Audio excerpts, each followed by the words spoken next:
Coming up on this edition of the Locked On Commanders podcast, Chase Young speaks. As well, so does Jason Wright in somewhat controversial fashion. And as well, what else did we see on Saturday afternoon at FedEx Field during the preseason opener? That's next on LOC. Come with us. Are Locked On Commanders, your daily podcast on the Washington Commanders, part of the Locked On Podcast Network. Your team every day.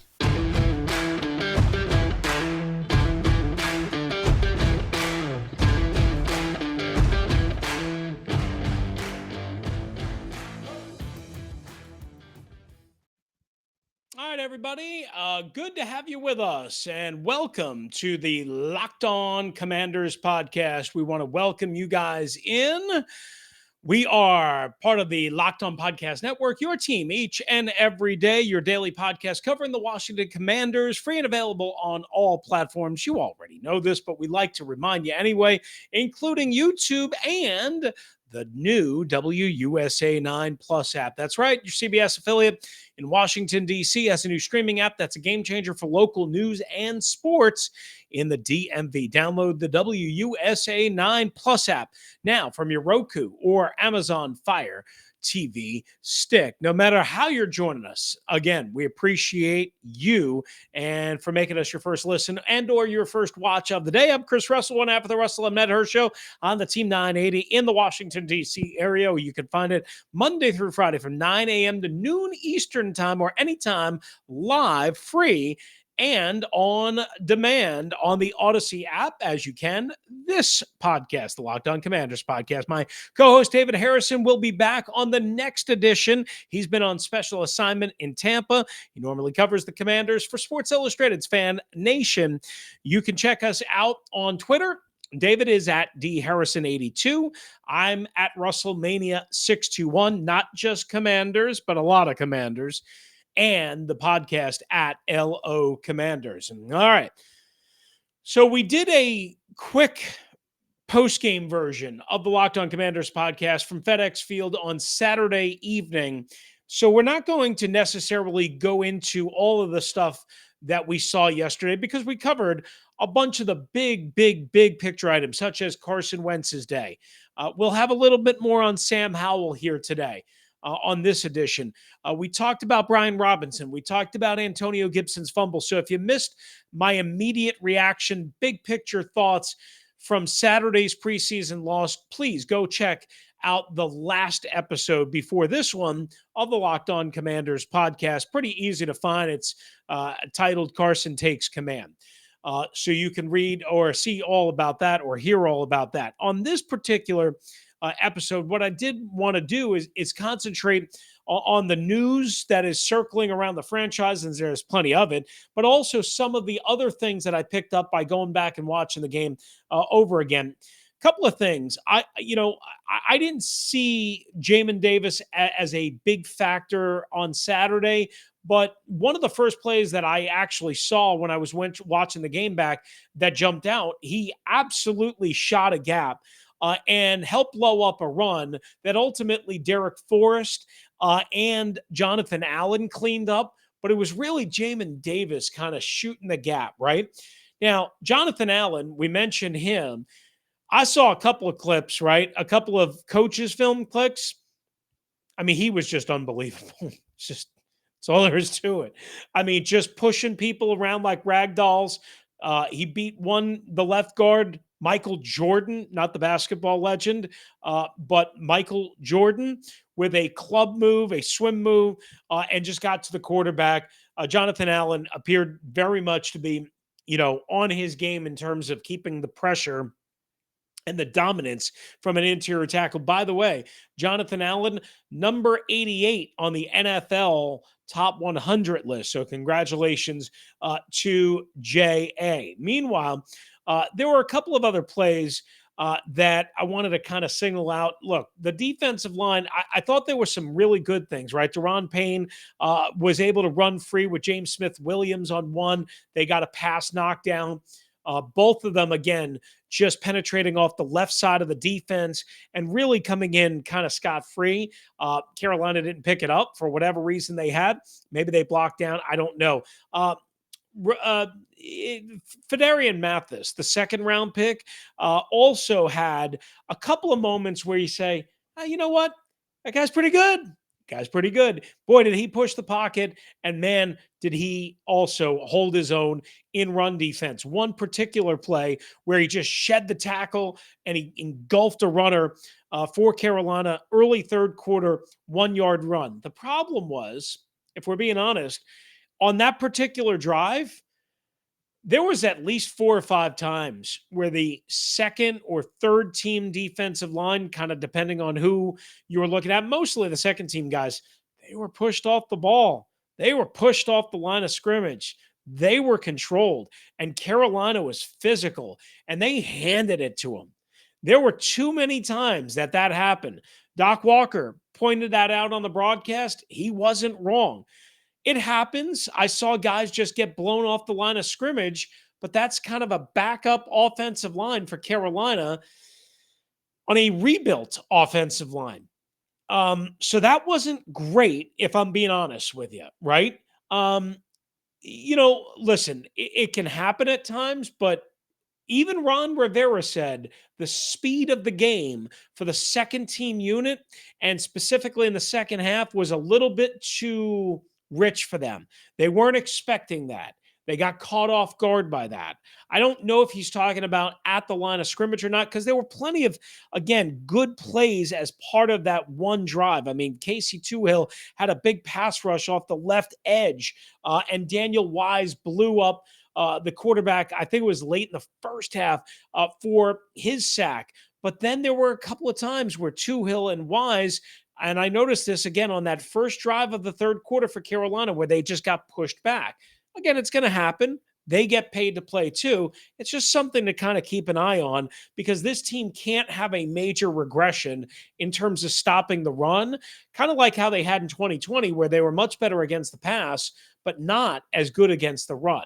So those are a couple of the things that I wanted to, again, I guess point out from the start. I went back and I watched a lot of Sam Howell, right? And Nikki Javala, the Washington Post, put up a couple of clips that you can see on my Twitter at WrestleMania621. And then I commented on that. It was 3 consecutive plays from the coach's, camera or view or film or what have you. And one was a 27-yard gain to Carrick McCowan. And one was a 17-yard passing play. The next play to Marcon Michel. And then the next was a 17-yard touchdown run up the middle. And it was 3 plays in a row, 27, 17, and 17, bing, bang, boom, right? Obviously, that's what you're shooting for.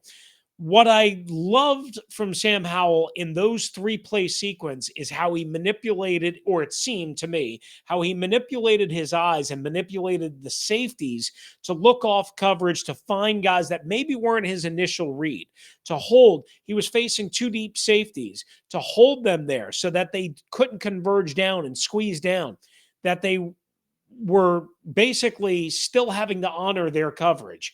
And that tells me that his eyes were selling where he wanted to go somewhere different than ultimately where he wound up. Now, maybe I'm wrong on that. I don't know. I'll have to talk to somebody that knows more about that, but that's what I saw.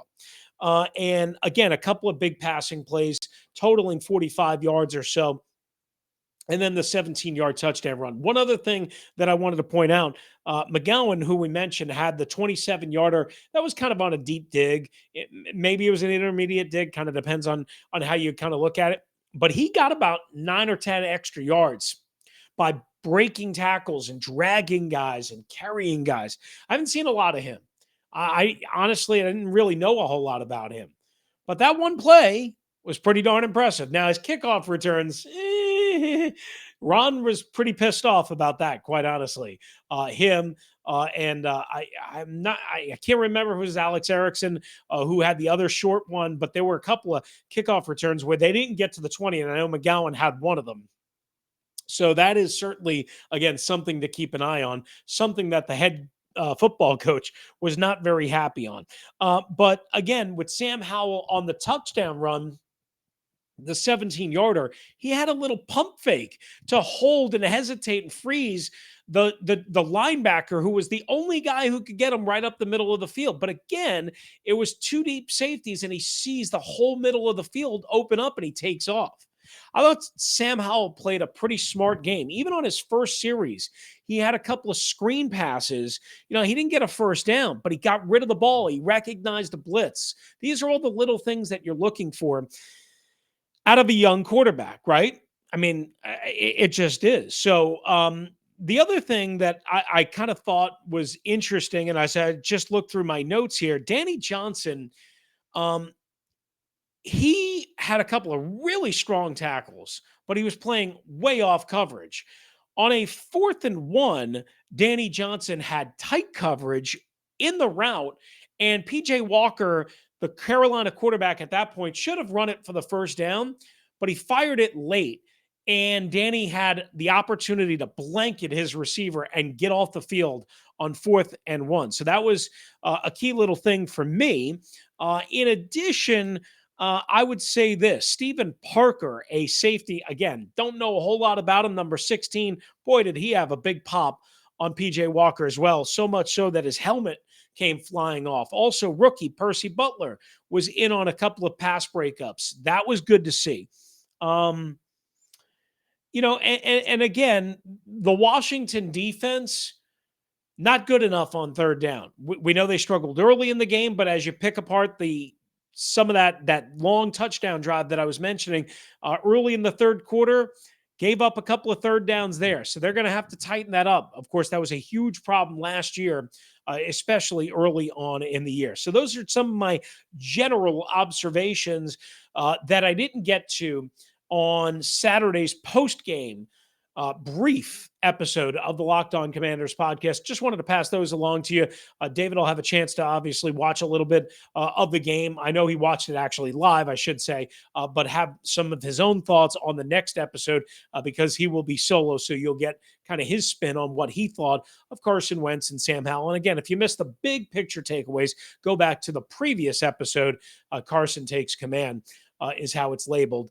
And you can check out, again, on Carson Wentz, Antonio Gibson, a little bit more of a visceral reaction from Sam Howell, so on and so forth. All right, coming up on the Locked On Commanders podcast, guys, we are going to get to all of the other news surrounding the organization. And boy, it is a lot. We are getting there next, including how you can be involved in picking the mascot. Yes. And the new fight song. That's next, right here on the Locked On Commanders podcast. But first, guys, it is Chris Russell with you, and this podcast is brought to you by BetterHelp. Talk about a time when life throws you a curveball. Did you have somebody that could help you talk you through it? Yeah, I've had plenty of those. I have them pretty regularly. I think we all do, right? And it's always great to have somebody, especially a professional, help you deal with and navigate the twists and turns. It's important to show up for yourself through it all, right? Life's not easy. We know that, right? BetterHelp online therapy will assess your needs and can match you with your own licensed professional therapist because there's only so much friends can do in less than 48 hours. They'll be able to find a way to tap into a way to help you without being a crisis line, so you have nothing to worry about. It's not self-help, it's professional therapy done securely online in the comfort of your own home, virtually, video. You don't have to use the video if you don't want. Some people are a little bit of camera shy, but they will make sure that you have the best session as many times as you need it. You don't, again, have to be on camera.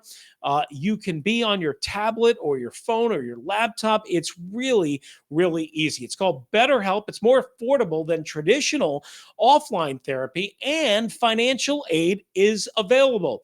BetterHelp's a great way to invest in yourself. Visit their website and read their testimonials that are based and posted every day. So many people have been using BetterHelp that they've been recruiting additional therapists to join them in all 50 states. So if you're looking for some work, you might be able to do that if you have a professional therapy experience background. All right, so here's what we want you to do. They have a special offer for Locked On Commanders listeners. Get 10% off your first month at betterhelp.com/locked-on. That's 10% off your first month of online therapy at BetterHelp. That's betterhelp.com/locked-on.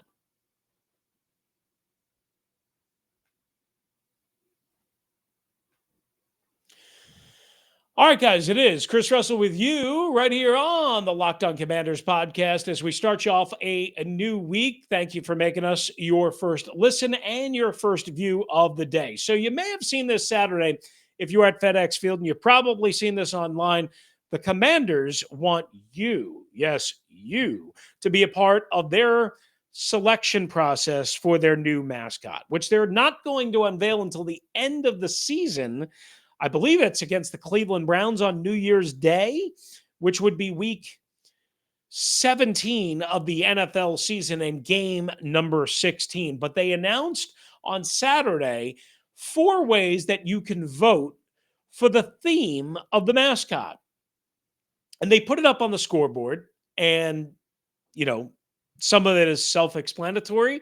You can vote on a historical figure, a superhero, a dog, or hogs. Hello, hogs. That's right. Here's how you're going to vote. Go to commanders.com/HTTC. That's commanders.com/HTTC. And you're going to vote on one of those 4 choices. So I guess those are the 4 finalists, right? Dog, superhero, historical figure, or hogs. Now, a lot of people have thought they should go kind of like with a hog in military gear on maybe a tank or something like that. Maybe that's where ultimately they'll go once hogs, presumably, get selected. That's got to be the clubhouse favorite, the odds-on favorite, right? Maybe if BetOnline was doing odds, hogs would be, minus, 200, somewhere in that range, because I think that's where everybody's going to go. I could be wrong, but I think that's where everybody is going to go. So you can, again, be a part of the voting process. It's going to be apparently layered and, throughout the year. I don't know how else they're going to add to the voting process, but you'll figure it out as we go along. We'll keep you updated. Again, commanders.com/HTTC. Also on Saturday, we heard the new version of the team's touchdown song or celebration song or fight song. Of course, it used to be Hail to the former NFL team name of the Washington NFL franchise that we're not allowed to say. Now it is Hail to the Commanders, except when they unveiled it before the game, apparently there was a problem.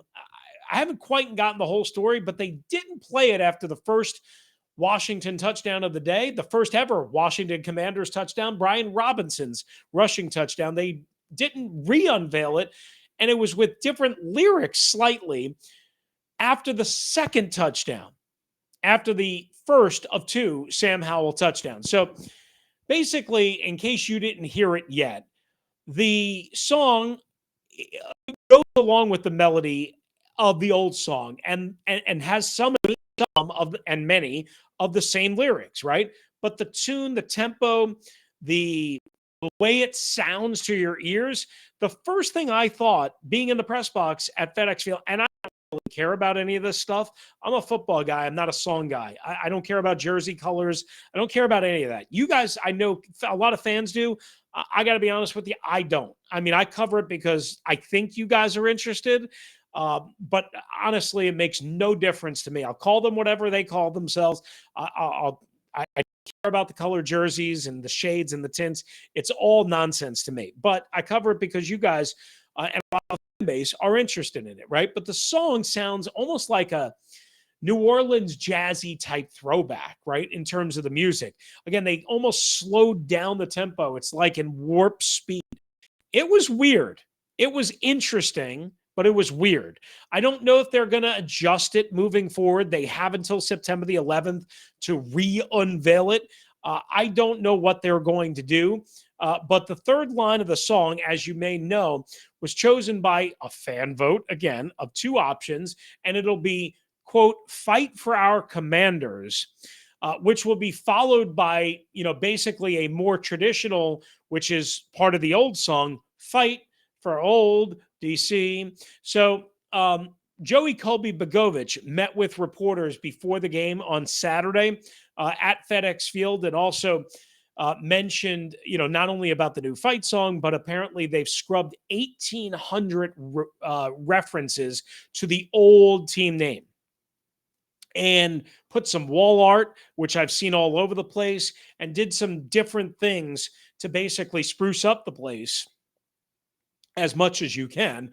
And that's what they basically did, along with new club seats and kind of terrace level type seats at FedEx Field to kind of, again, jazz up the place a little bit, quite honestly, which, trust me, it needs all the time. Now, if only they can figure out how to stop having gates fall down on opposing quarterbacks or fences or sewage pipes and all that stuff, that would be great. But, I mean, that might be too much to ask for. I'm just teasing, Jason Wright, if you're listening or watching this. And, hey, if you are, we're going to talk about you next. That's coming up on the Locked On Commanders podcast right here as we wrap up shop. But first, we tell you again about our friends at BetOnline.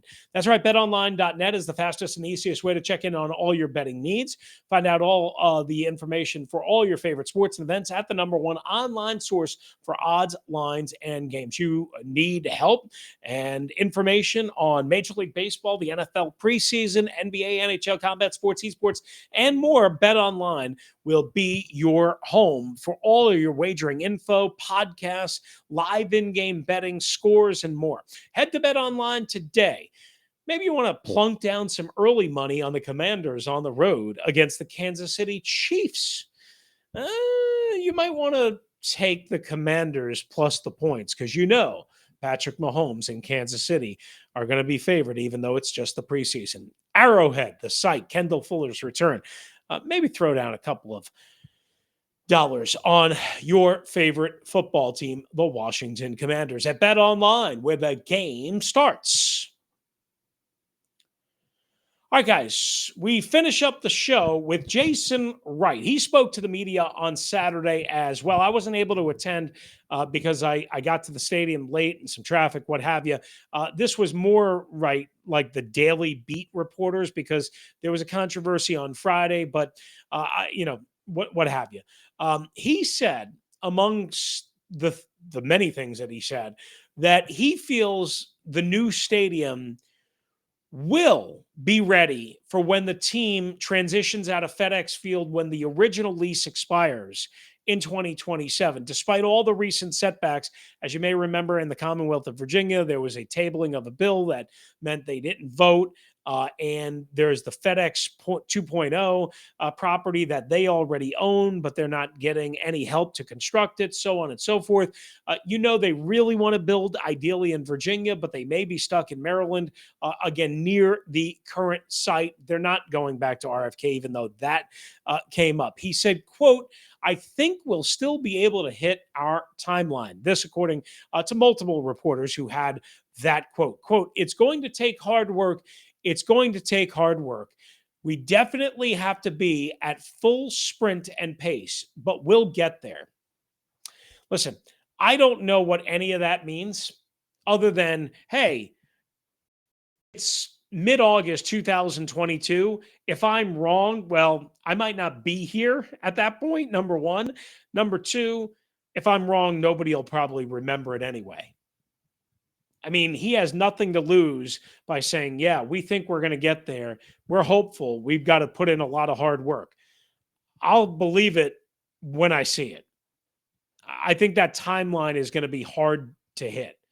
Not impossible, but really hard to hit. Also, Jason Wright set off a controversy on Friday with Scott Abraham of ABC 7, in which he absolutely blasted Scott Abraham for his interviewing of Carson Wentz and the questions that he asked. And basically, when he said that Indianapolis and Philadelphia had gotten rid of Carson Wentz, and he called it unprofessional, among other things that were, pretty harsh for a team president. And I like Jason Wright a lot, and I would tell him this personally. I haven't seen him. So I would tell him this personally, but he was not backing down on Saturday. He basically said they had to defend our guy, quote, defend our guy. I wonder how much of Jason's feistiness with Scott Abraham, who is not a bad person in any way, shape, or form, not really a stir of the pot, if you will, but asked pretty fair questions, in my opinion. Maybe could have answered it, postured it a little bit different. But I wonder how much of that is the frustration that Jason is feeling from not being able to sell enough tickets and the amount of tickets that they were hoping to sell and want to sell, even though they keep saying that they've sold all these tickets and the season tickets are higher than ever, or higher than in years, and that they made more sponsorship revenue and all of this stuff that Jason kind of alluded to and said, that's all great. That's all great. I hope that's the case. But remember, they were coming from a really low bar. They were lowest or 31st, depending on how you look at it and depending on who did the studying and how you view the analytics. They were coming from basically the bottom floor. So, of course, they had nowhere to go but up. I'm not trying to diminish what has happened, but I'm also trying to point out that maybe they're not as advanced in ticket selling and club seats and season tickets as you might think they are. And that's just a guess, but that's pretty logical speculation. They announced a crowd of just over 44,000 on Saturday at FedEx Field. Now, remind you, if you're a season ticket holder, which is what they want you to be, you have to buy that game. That's tickets sold. That's not fannies in the seats. There was probably 20,000, maybe, at FedEx Field on Saturday.